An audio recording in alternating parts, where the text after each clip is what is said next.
Welcome to the Weekend Edition. I'm Dr. Kingori. Tonight, let us talk about the news. I know news is not an everybody's thing, but interestingly, everybody loves to be in the news. Just look at these guys. Ulikuwa unasikika kama ni risasi. Mmoja tusijui kutana naye wapi hapa. Askari polisi. Jamaa alikuwa amekaa hapo chini. Siko hapa hata kwa hii karatasi. These are a special brand of eyewitnesses. They don't say anything, just witnessing. They follow the proceedings silently.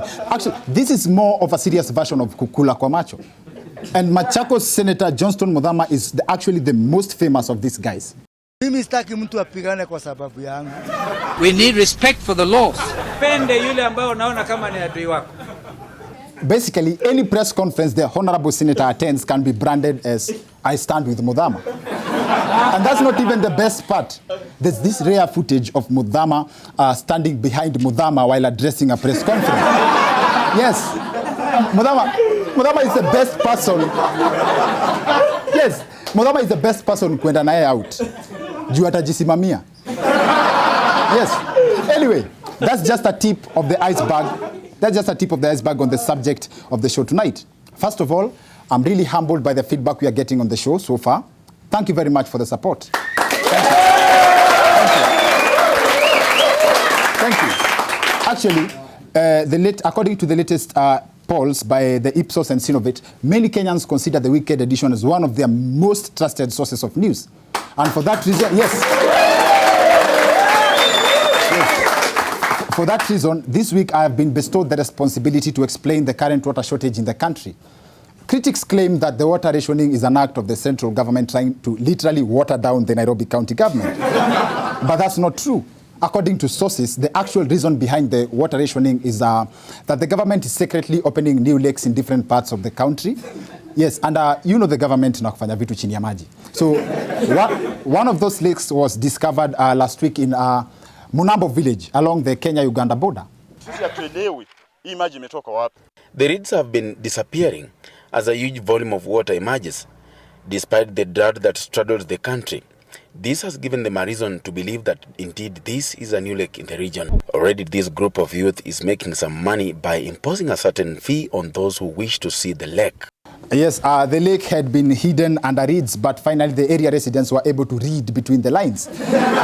I know most of you still haven't realized that all the stuff I've said about the sacred lake is totally made up.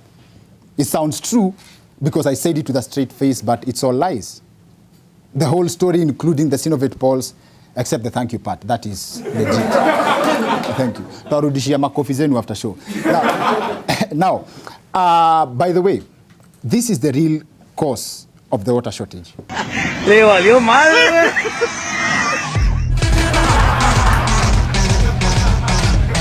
Still, fake news.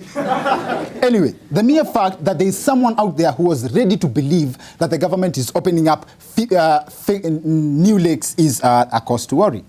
A great deal of Kenyans believe everything they see in the media, especially on the internet. This photo has been doing rounds online for the better part of last week. You'll be shocked at how many Kenyans believe that it was actually taken somewhere in Kakamega. And that makes the subject of our show tonight. Fake news. Or as Honorable Raila Odinga would describe it, nothing could be further from the truth. This Baba's phrase though, really nothing could be further from the truth. See, that sounds like it is a lie that will one day become a truth. It is traveling. It is a lie that can mature over time. More like a check. It is not money yet, but one day. One day. The problem with fake news is that however obvious it may be, sometimes it's very difficult to separate between fake news and the real news. Very difficult. It's like trying to separate calligraph from his accent. You cannot do that. And that's why it's very difficult to it was very difficult to tell this fake tweet by fake Ben Carson was fake. This is why this Tanzanian tour guide has to remind people that he was joking. And that's how you know if something is true, funny, or not. When you have to remind people that you are just joking, it was not funny. And before I get into it, I would like to point out the fact that there is fake news, news of fake, and propaganda. Same types of stories, but different branches. Yes. Fake news make up most of the stories we see on the internet. That sounds too crude to be true. like Bobby Mapesa ameokoka. Really bro. Poa sana. Karibu sana. Fit sana, nimeshukuru. Umeokoka? Umeokoka? Sielewi. Are you saved? Kusave nani? That was fake news. Pesa kwa kanisa? Yes. But mapesa kwa kanisa? That's something else. And then there is news of fake. Fake police officers, fake doctors, fake lawyers, fake beggars, fake Kalonzo, name them. My highlight on the news of fake, though, is this guy who snitched on his dad for printing fake money. Men attached to the quick response team giving a dramatic chase to a suspected conman in Kisumu's Nubian estate.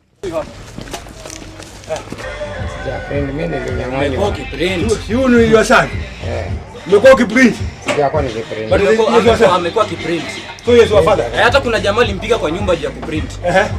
So he is your father? He is my father. Your real father? My real father. Biological father. See, the guy had printed fake money for so long that the police officer couldn't even believe that his son was real. Yes. And then there's propaganda. According to the English dictionary, propaganda is information, especially of a biased or misleading nature, used to promote or publicize a particular political agenda or change a course or point of view. Keyword is point of view. The only complaint we found in the media is that when Kibaki was clearing, he had been accused that there was a broken window somewhere. And so the fellow signing the clearance forms had refused to clear him. And it was said that he complained that he found the window broken. He didn't break it himself. So former President Mwai Kibaki allegedly interfered with this point of view. At least he later got off the hook. Alisema ni Moi alivunja. This happened when President Kenyatta was taking over from President Mwai Kibaki. So hiyo story ya kuvunja dirisha was a twist in the transfer window. Still, fake news. Propaganda is subject for another day. Tonight we deal with fake news, the greatest competition to the naked truth. Don't fear, as you're going to stream. Now I can give my press conference. In his own words, Fred Ouda, the member of County Assembly of Gem's Central Ward in Siaya County, opted for a naked protest against what he believes were derogatory remarks posted by Deputy President Ruto on his Twitter account. As he later found out, it was a fake tweet. So yo kutoa yake nguo inaweza kuwa described as uongo mtupu. Naked lies. It's easy to confuse fake news for the truth in Kenya, mostly because the image created about this country sometimes matches up to rumors, like the talk of Kenyans being thieves. Lakini tukitembea ni kulia, ni kuiba. So sisi tuko na ujuzi. See, this makes it easy to believe stuff like Mugabe saying that Kenyans are plotting to steal the sun. It's not true. Mugabe did not say that. But I'm sure someone has thought about it. Or at least tried, because I'm a layman. That's how I'd explain day and night. Simple. Ikifika usiku jua inafichwa Mkenya asiibe. Vile wanaibanga ma street lights. By the way, do people take those things? Unaibaje kitu hezi kusaidia? Have you ever visited someone alafu kiingia kwa bedroom yake unapigwa floodlight? That's what people mean by kulelewa kwa streets. Or that's the basic definition of kuachwa mataani. By the way, I wouldn't be shocked if a Kenyan stole the sun. Now, it's actually easy. It's this easy to fake stuff. Usipotembea utabebwa mgongoni. Tufafa champion boy nite bwana Samata. See, you probably was too distracted to notice that the clip has been altered. This guy was actually dancing to the national anthem. This guy danced way before that song was out. This was the first attempt actually by a Kenyan at dubbing. Look how far we have come. Kijana bamba kura yako. Hey, bamba kura yako. Sister, bamba kura yako. Now, fake news is a global problem. However, Kenyans are more gullible to fake news because some of the things Kenyans do in real life are harder to believe than a regular fake story. It's easy to believe a fake story like former President Kibaki being harassed for breaking a state house window than the fact that someone actually hung on a chopper in real life. We only believe that because we saw the video. But still, seeing a video doesn't mean that the story is true. Iko NYS, Anne Waiguru, nini na nini. Hiyo yote ni maneno ya propaganda. Anne Waiguru, you can run, you can hide, but we are telling you, your place is in committee maximum prison. If you ask me, that's a Kenyan politician bringing change. If they could change our lives like they change their stories. Anyway, this phenomenon traces down to how Kenyans consume news. When nothing sad happens, the news is boring, and the vice versa is true. When the news is more normal, there's an eyewitness to distract you from the main story.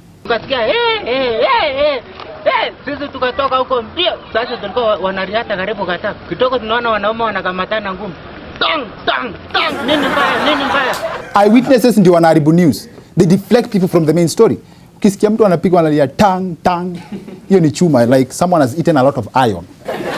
Now, fake news thrive because of the beef between what people want to hear versus what they need to hear, and the laziness to verify information. The main media of spreading fake news is 1, according to sources. 2, forwarded as received. 3, umesikia hiyo story buda. Actually, no story spreads faster than zile stories za umesikia. Mazee umesikia Raila ameingia Jubilee. Buda sasa hiyo umesikia wapi? Nimesikia wewe, hujasikia hii story. And that's how the story spread. And this is mainly because of what I said seconds ago. People don't like to verify information.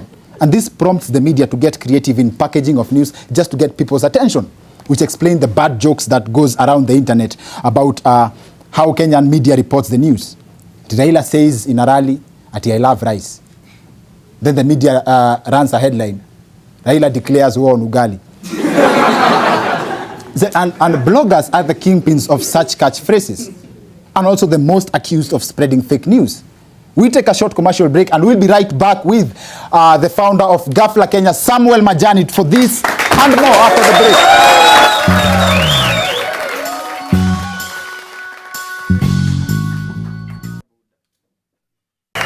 Welcome back to the weekend edition. I'm Dr. Kingori. Our subject on the show tonight is fake news, and the people who've been most accused of spreading fake news are bloggers. So those of you who don't know who bloggers are, these are people who know 10 things about everyone, and number 7 will shock you. Yes. Our guest in studio tonight is the founder of one of the biggest blogs in the country right now, Ghafla Kenya, ladies and gentlemen. Samuel Majani. Welcome to the show. Thank you. Something about me that I don't know. Kingori, you're not yet that controversial. You've stayed out of the limelight very well. Nicheze smart. I always start with a curious question. Yeah. As bloggers, mmechapwa sana kwa hiyo story ya fake news. Does that in any way relate na hiyo jezi umevaa?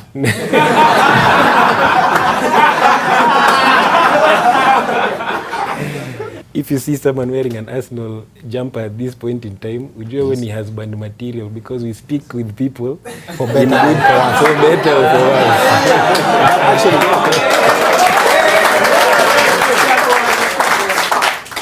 Acha uoe mtu juu amevaa jezi ya Arsenal alafu wa lose bet. Unajua ku lose game ni different na ku lose bet. I have come to understand that. There's talk that blogging is the in thing, say you guys are taking over news, and people talk of that's the primary source of information, blogs. Don't you guys feel a sense of responsibility in terms of verifying the news and how it will affect the public and the person? That authenticity is a continuous process in any media house. So it's something that you have to do every day. You say, okay, I must get everything I'm doing right. But then there's also the fact you have to accept that in the process of writing all those stories, kuna zenye utablanda and you get them wrong. You get. So I think actually the most important thing is, what do you do when you get a story wrong? Media ethics states that the procedure is, you take the story down, you apologize, and, compensate the person if necessary. But you do realize, as much as you can delete the story, you can't walk up to people and wamesoma, buda umesoma Ghafla leo, hebu sahau your story. You can't do that. You can't do that. You can't do damage control like that unless you do a follow-up story like, hey, that was not true. Actually, with online, one cool thing you can do is, on that same link, which people are around sharing, you can edit it as well, you know, to now have the apology there and the correction there. How do you balance, the fact that Kenyans don't like the stories that help them? The point. Now, that's the thing. Kenya is a very tough crowd. And as a comedian, Kingori, you can agree with me, to get the attention of a Kenyan, you have to really do cartwheels, Mazi, you know, because Ghafla recently actually expanded to Tanzania and Uganda. And you just see the difference in how easy it is to please a Tanzania. Tanzania unaweza sema Diamond and Zari walitoka kwa nyumba leo. And they'll give the story like 10,000 likes, comments, shares, you know. But for a Kenyan, ndo kupatie like moja hivi, ndo click story yako bana. It has to be a crazy thing, you know. Which brings me to the question. Mnakuanga wapi ndio mjue Diamond na Zari wanatoka kwa nyumba? Mnakuanga wapi? How do you do it? Now that's the thing. Sometimes, I think you know this, sometimes even people feed you stories to keep themselves relevant, you know, so anapigwa picha as if it's like a paparazzi, then he gives you and says, okay, please write X, Y, Z. Oh, so sometimes you do run fake stories deliberately? Not in that sense, but basically, like, someone basically acted out something. How does it feel about the brands that you guys have made? Brand is a polite word for socialites. And how do you feel ukiona Huda driving around in a pig, alafu unasema, God bless the work of my hands? By the way, would you believe I've never met Huda? Really? Or Verang? But you've met her fake stories. No, but now you see, that's the sort of thing that, like I'm telling you, there are also characters who people love to hate. So kwa barabara, utaona watu wakisema, hiyo story ya Huda, mi siwezi soma, lakini wakifika kwa mata ama where they are alone, you know, they were there on the Huda story on their phone. Like, and have you ever visited the comment section, your link, your story on Facebook? Yeah. 90% of people don't click the link. Now that's the other part you're right about. So there's sometimes when someone can use a controversial headline. Yes. You know, like for example, mtu aseme Dr. Kingori.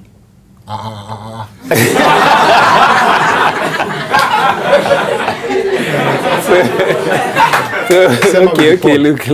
Sema with the pot. Dr. Kingori, like, let's say, is given a Range Rover for his birthday. You By get by your significant other. Kumbe, the reality is it was just a sensational headline. The reality is ulipewa a Range Rover in the form of a cake. It was a cake in a Range Rover. You see, so utapata, unless you click your story, you didn't get the gist. So there's a lot of people who will now say Kingori akona range bana, nipatie lift. You get. Kama unanipenda usinifanyie hivyo. If you want to surprise me, just go the whole way. Like seriously, the story about you guys heard about ilikuwa David the student. It was a very personal story. Ati alikuwa ameenda majuu and itwaje, very interesting stuff happened. How do you get, like this is a question I've asked before, but how do you get to verify when someone is out of the country and you've not spoken to them? Come at that particular story. Like I told you, in that case, it was probably hard for the writer to verify completely. So it boils down to the trust you have in your source, whether you're willing to stake your reputation on that, you know, and sometimes, like I told you, it ends up being wrong and you have to man up, delete, apologize. That's basically the only thing you can do at that point. That's a very clever way umetoka hiyo story, because that's a fake story I actually made up hapa tu kwa set.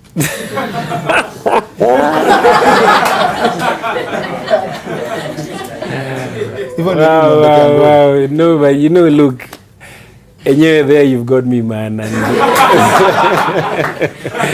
that's the thing. We've written. It's been what 6 years of Ghafla. We've written 50,000 stories or more. But of course, you can classify hizi stories za uongo na hizi za ukweli. Hey, hapo. Even the new Ondoke Angori, probably the writer. No, there you've got me, man. Makosa imefanyika. Now, Larry Mado, you guys actually, you do realize that you guys are creators. Talk on creatives. Larry talks about learning stuff about himself. Actually, Larry ni twins. Kuna Larry na Larry wa Ghafla. Serious. Unaamka unapata, ai, ngoja huyu ni mimi. Hata unaweza pigia mtu hiyo story. By the way, Larry anaweza kuja kwa desk akwambia, by the way, umesikia chenye Larry amedu. Serious. Things are that bad. Sengine hata yeye mwenyewe he gets confused by some of the stories that you guys put out. Yeah, so Larry ni rent. Larry, the thing is, that's the thing. There's some people who they are famous and people want to know about them, but for some reason they want to stay out of the limelight, and Larry is one of them. Larry atakangi stories zake zikoe kwa media, but he's honestly just a popular guy. People want to know about him and stuff, so he doesn't want the limelight, but unfortunately the limelight is on him. Quite clear. Vitu zake ni chini ya maji sana. People know him differently hapo nje na huku ndani pia. So that's hapo we no. We si hivyo mnafikiria. This I unakuanga hivyo minded sana. Most of si hivyo mnafikiria. I hope you are kwa blog. Alafu about the in parting shot before 20. Mnakuanga na 10 things you know about nine, alafu number 7 will shock you. Yeah. Yangu ni namba ngapi will shock you. That's all I need to know. That's all I need to know. Number 2.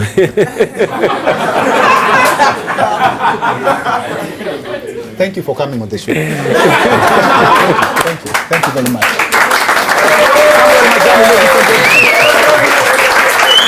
Samuel Majani, ladies and gentlemen. Now, mazeo story ya kuweko kwa blog inani affect. So now that's it for the weekend edition. See you next week. My name is